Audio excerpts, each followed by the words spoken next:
কর্ণফুলী 12 এখনো ঘুরাতে ব্যর্থ।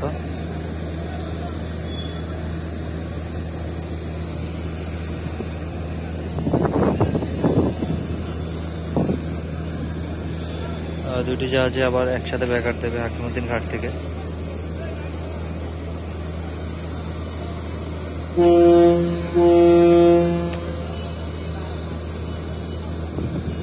দুটি জাহাজের মধ্যে 1850-এর মেশিন স্থাপন করা হয়েছে।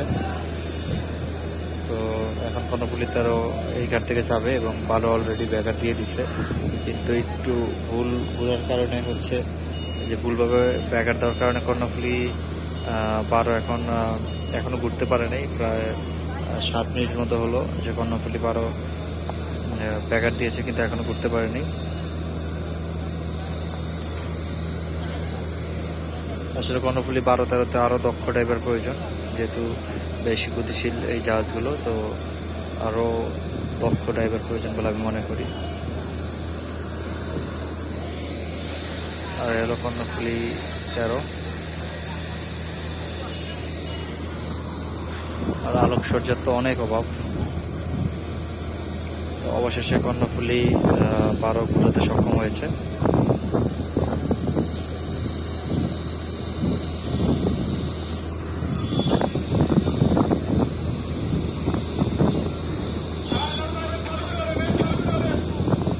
যে কোনো মুহূর্তে বৃষ্টি আসতে পারে, যে কোনো মুহূর্তেই।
যাবি কোনটায়? ধন্যবাদ।